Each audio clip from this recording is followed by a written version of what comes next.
Retail therapy.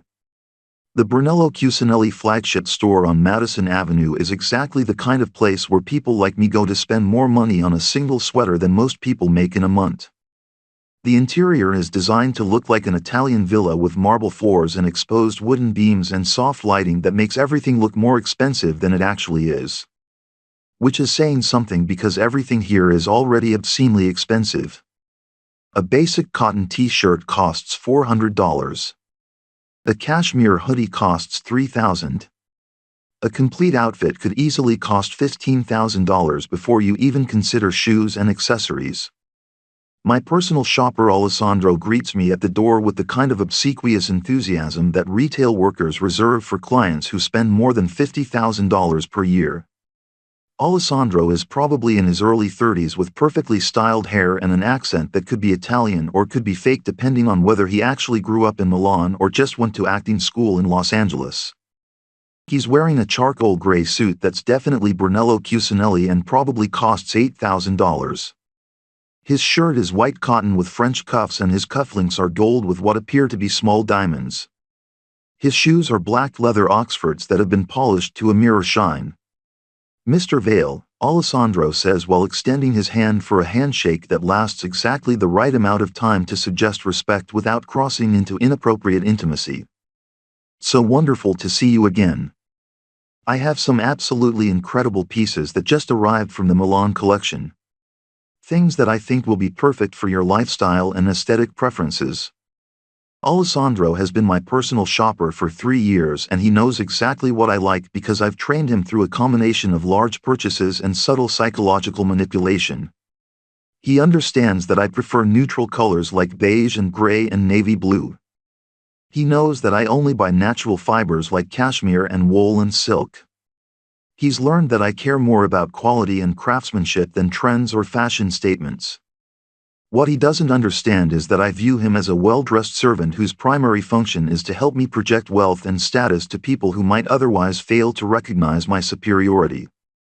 Show me what you have, I tell Alessandro while following him toward the back of the store where they keep the most expensive items away from casual browsers who might suffer sticker shock and cause a scene. I need some new pieces for the fall season. Probably looking to spend around $30,000 today. Alessandro's eyes light up like a child seeing presents under the Christmas tree because $30,000 represents a significant commission for him and probably pays his rent for several months. He leads me to a private viewing room with leather chairs and a full-length mirror and climate control that maintains perfect temperature and humidity for luxury fabrics.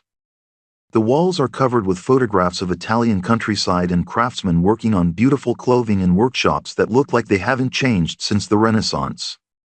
I have a cashmere overcoat that just came in, Alessandro says while hanging a navy blue coat on a wooden hanger that probably costs more than most people's shoes. It's made from fabric that comes from goats in Inner Mongolia and it's woven on antique looms in a mill that's been in the same family for 4 generations. The price is $12,000 but it's the kind of piece that you'll have for the rest of your life. I examine the coat carefully because $12,000 is a significant investment even for someone with my resources. The fabric feels incredibly soft and the construction looks flawless. The buttons are made from genuine horn and the lining is silk with a subtle pattern that matches the exterior color. The tailoring is perfect with clean lines and proportions that will make my shoulders look broader and my waist look narrower. When I put it on I can feel the weight and quality of the materials and I know that wearing this coat will communicate wealth and taste to everyone who sees me. I'll take it, I tell Alessandro while continuing to examine myself in the mirror and imagining how impressed people will be when they see me wearing something this expensive. What else do you have? Alessandro brings out a cashmere sweater in light gray that costs $2,800 and feels like it's made from clouds. Then a wool blazer in charcoal that costs $4,500 and fits perfectly without any alterations. Then dress shirts in white and light blue cotton that cost $600 each but are so perfectly cut that they make my torso look like it was sculpted by Michelangelo. Then cashmere scarves in beige and navy that cost $800 each and are so soft that touching them is almost a sexual experience. And I have something very special, Alessandro says while disappearing into the back room and returning with what appears to be a leather jacket in black that looks incredibly expensive and incredibly exclusive. This is from a limited collection. Only 50 pieces were made worldwide. The leather comes from cows in Scotland and it's tanned using traditional methods that take 6 months. The hardware is sterling silver and the lining is cashmere. It's $25,000, but it's truly a work of art. $25,000 for a leather jacket is absurd even by my standards, but when I put it on I understand why it costs so much. The leather is incredibly soft and supple and the fit is absolutely perfect. The silver hardware catches the light in interesting ways and the cashmere lining feels amazing against my skin. When I look at myself in the mirror I look like someone who could buy and sell most people without even checking my bank balance. Which is exactly the image I want to project.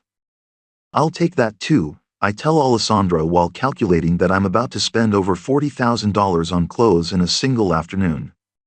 And I want you to send everything to my apartment.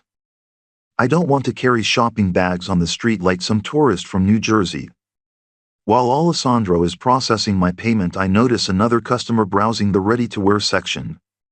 He's probably in his 40s with gray hair and the kind of soft body that suggests executive work and expensive lunches. He's wearing what appears to be a Brooks Brothers suit in navy blue that probably costs $1,500 and tries to look expensive but fails because of the cheap buttons and machine stitching. His shirt is white cotton with a spread collar but the fabric looks thin and the fit is poor. His tie is red silk with a conservative pattern that screams middle management and suburban respectability.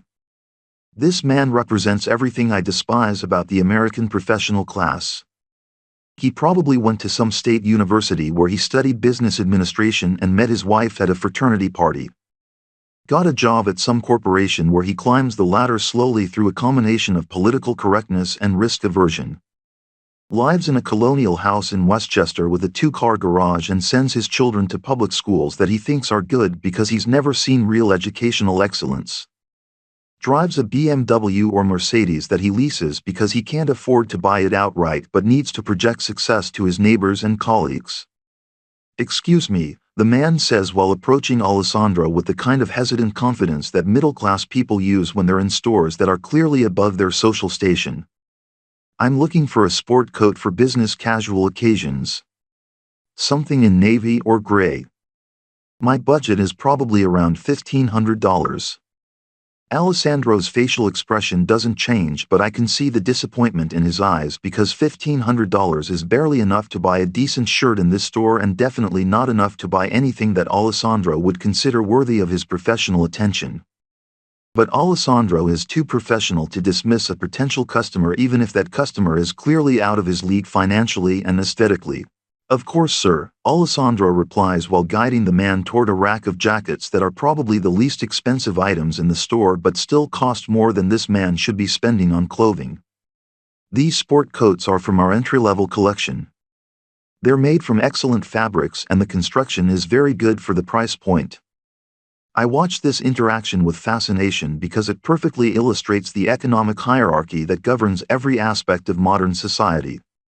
Alessandro treats me with deference and respect because I spend $50,000 per year in his store. He treats this other customer with polite professionalism because the man might spend $1,500 once. The difference in treatment is subtle but unmistakable, and it reflects the fundamental truth that money determines social status and social status determines how people treat you. The man tries on a navy blazer that costs $1,800 and looks uncomfortable both physically and financially. The jacket fits poorly across his shoulders and the sleeves are too long.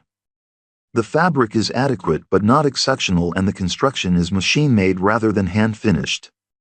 When he looks at the price tag his face goes pale and he starts calculating whether he can afford to spend that much money on a single piece of clothing.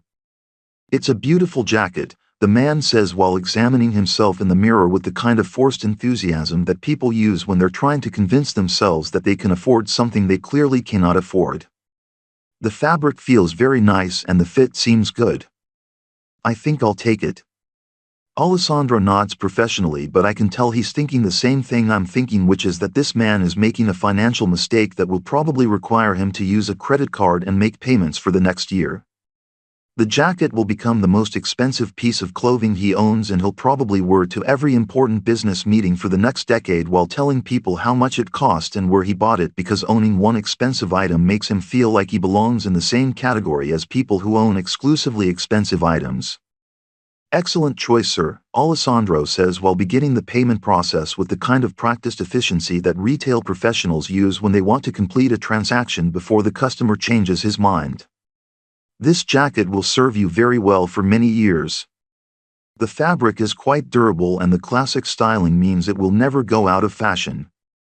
While the man is paying for his jacket, I'm examining myself in the full-length mirror and admiring how the $25,000 leather jacket transforms my appearance from merely wealthy to genuinely intimidating. The black leather makes my shoulders look broader and my waist look narrower. The silver hardware catches the light in interesting ways and suggests both luxury and danger. When I wear this jacket, people will understand immediately that I'm not someone who can be intimidated or manipulated or dismissed. Your total today is $43,800, Alessandro tells me while processing my American Express Centurion card, which has no preset spending limit and generates enough rewards points to pay for first-class flights to Europe. Everything will be delivered to your apartment by 6 o'clock this evening. Is there anything else I can help you with today? Actually, yes, I tell Alessandro while glancing at the other customer who is still completing his payment process and probably wondering if he should have bought the jacket or if he should return it tomorrow and buy something cheaper. I want you to send that man a gift certificate for $5,000. Don't tell him who it's from. Just say it's from a satisfied customer who wants to pay it forward. Alessandro looks confused because this kind of random generosity is completely out of character for me, but he nods professionally and makes a note to handle the gift certificate after I leave. What Alessandro doesn't understand is that I'm not being generous. I'm conducting a psychological experiment. I want to see how this middle-class man reacts when he receives unexpected wealth. Will he be grateful or suspicious? Will he spend it immediately or save it for something special? Will he try to figure out who sent it or just accept it as good fortune? The beautiful thing about random acts of apparent kindness is that they create psychological debt in the recipient.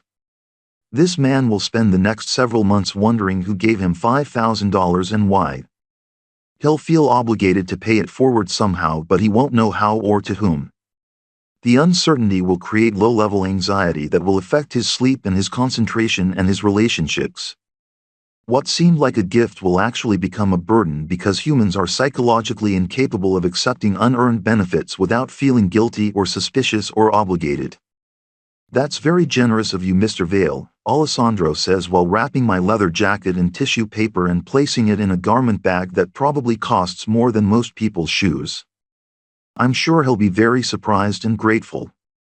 I'm sure he will be, I reply while thinking about how this man's surprise and gratitude will gradually transform into anxiety and paranoia as he realizes that someone with enough money to give away $5,000 randomly is also someone with enough power to take it away just as randomly. Sometimes it's nice to make someone's day a little brighter. As I'm leaving the store, I can hear Alessandro explaining to the other customer that he's received a gift certificate from an anonymous benefactor. The man's voice gets higher and more excited as he processes this information and starts calculating all the additional clothing he can now afford to buy. He probably thinks this is the luckiest day of his life.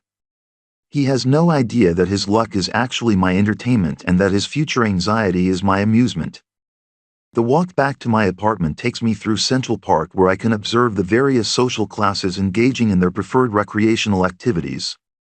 Wealthy people are jogging with personal trainers or walking designer dogs or having political conversations about issues that don't actually affect their daily lives.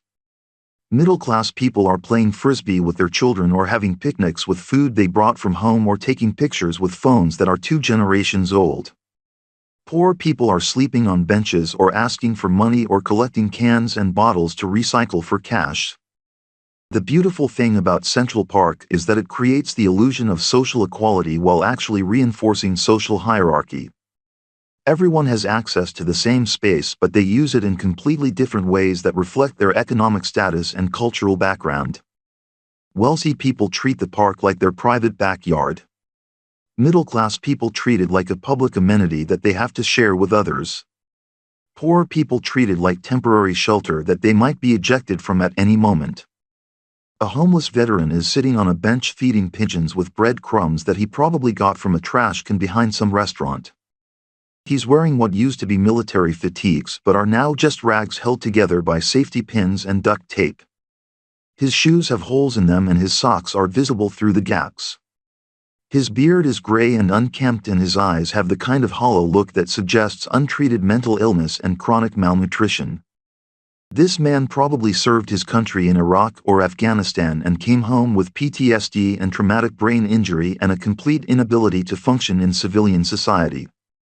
The government that sent him to war provided inadequate health care and insufficient support and then abandoned him to figure out how to survive on the streets of New York City. Now he feeds pigeons with garbage and sleeps in doorways and begs for money from people who cross the street to avoid making eye contact with him. "Excuse me, sir," the veteran says as I'm walking past his bench with my shopping bags from Brunello Cucinelli. "Could you spare some change for food? I'm a veteran and I'm just trying to get enough money for a meal." I stop walking and look at this man carefully because I want to understand exactly how someone falls from military service to homelessness to begging strangers for food money. His face has the kind of weathered look that suggests years of exposure to sun and wind and rain. His hands are dirty and scarred and shake slightly when he moves them. His voice has the raspy quality that comes from years of smoking cheap cigarettes and drinking cheap alcohol and breathing polluted air. "What branch of the military?" I ask while calculating how much entertainment value I can extract from this interaction. "Army," he replies with a slight smile that suggests he's grateful that someone is actually talking to him instead of pretending he doesn't exist. 2 tours in Afghanistan. Infantry. Got blown up by an IED in 2019 and came home all fucked up. Sorry for the language.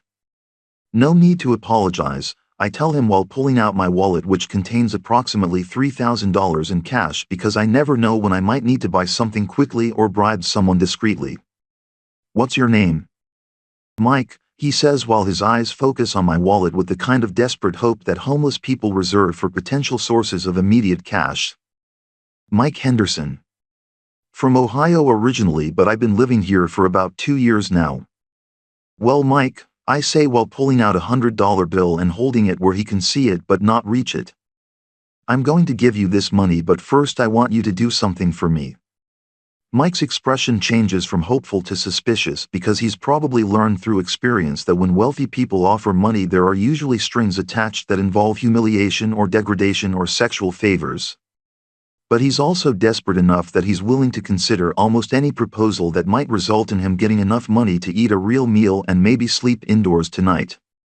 "What do you want me to do?" Mike asks while his eyes dart between my face and the $100 bill and the park around us where other people might be watching this interaction.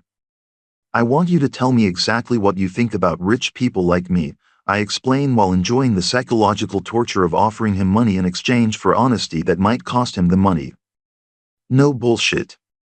No telling me what you think I want to hear.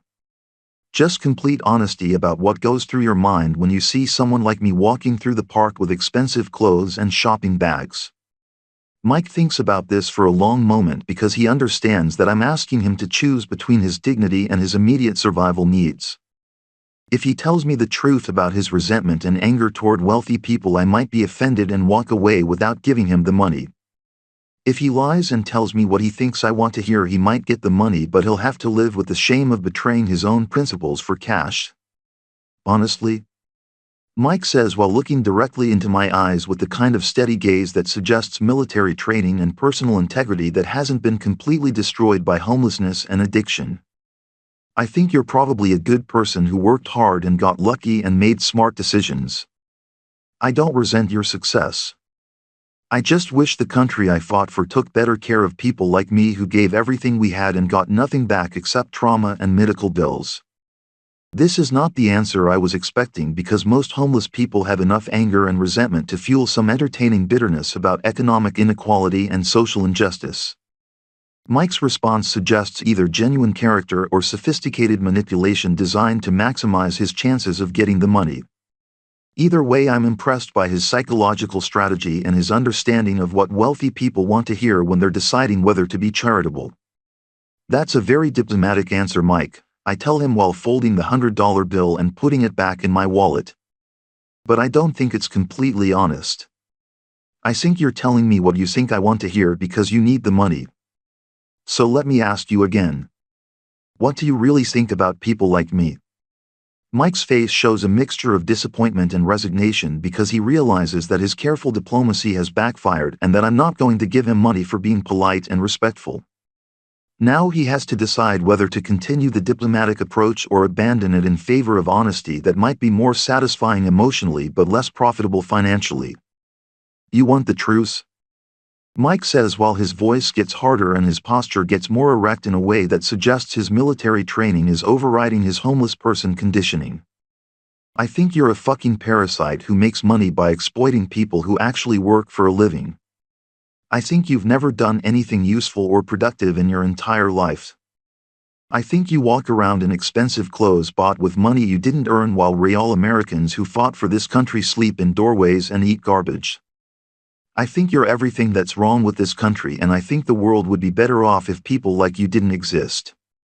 Now this is the kind of honesty I was looking for because it reveals the genuine anger and resentment that homeless people feel toward wealthy people but usually suppress in order to maximize their begging efficiency.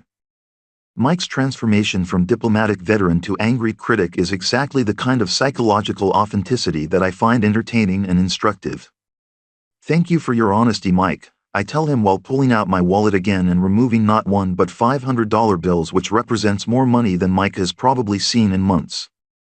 I appreciate people who are willing to tell me what they really think instead of what they think I want to hear. This is for your integrity and your military service. Mike stares at the $500 like he's seeing a mirage because this amount of money represents the difference between survival and death for someone in his situation. It's enough to rent a cheap hotel room for a week and buy real food and maybe get some medical attention for whatever health problems he's been ignoring because he can't afford treatment.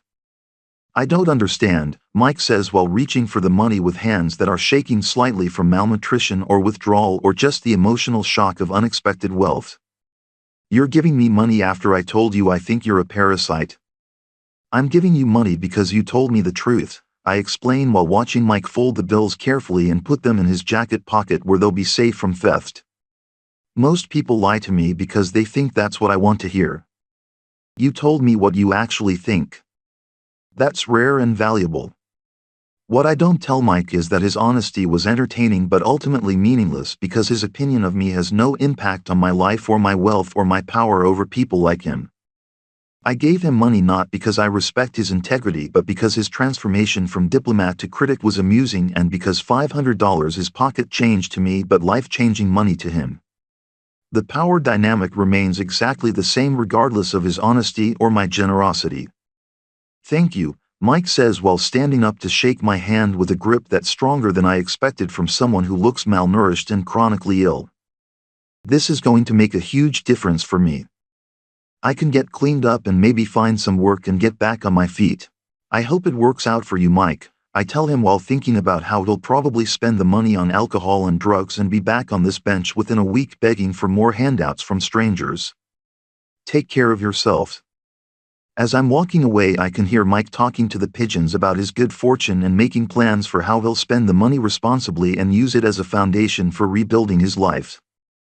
His optimism is touching but naive because $500 is not enough to overcome years of homelessness and addiction and mental illness. It's just enough to postpone his problems for a few days while creating the illusion that his situation is improving. The beautiful thing about charity is that it makes the giver feel good without actually solving any underlying problems. I gave Mike enough money to survive for a week, but I didn't give him job skills or mental health treatment or affordable housing or any of the systemic changes that would actually address the root causes of his homelessness. My generosity was a temporary bandage on a permanent wound, and everyone involved knows it but pretends otherwise because the alternative is acknowledging that individual charity is insufficient to address structural poverty. By the time I reached my apartment building, I'd forgotten about Mike and moved on to thinking about how I'll spend the evening manipulating cryptocurrency markets and planning tomorrow's financial crimes. The doorman greets me with the kind of respectful deference that wealthy tenants receive and helps me with my shopping bags from Brunello Cucinelli. In the elevator, I admire my reflection in the mirrored walls and imagine how impressed people will be when they see me wearing $43,000 worth of new clothes. The beautiful thing about luxury shopping is that it provides immediate gratification and social status signaling while requiring no actual skill or effort beyond having enough money to afford expensive things. Anyone can buy beautiful clothes if they have enough cash, but not everyone can earn enough cash to afford beautiful clothes. The clothes themselves are just fabric and thread and buttons, but they communicate wealth and taste and social position to everyone who sees them. Tonight I'll wear my new leather jacket to dinner with some potential investors who want to put money into my latest cryptocurrency scheme. They'll be impressed by the quality and expense of my clothing, and they'll assume that someone who can afford to spend $25,000 on a jacket must be successful enough to manage their investments profitably. They'll have no idea that my expensive clothes are purchased with money stolen from previous investors who made the same assumptions about my success and competence. The cycle continues endlessly because human psychology is predictable and exploitable, and because most people judge others based on superficial indicators of wealth and status rather than actual evidence of character or competence. My expensive clothes are not evidence that I'm successful at legitimate business. They're evidence that I'm successful at stealing money from people who trust me with their savings. But the distinction is invisible to people who don't understand how modern financial crime actually works.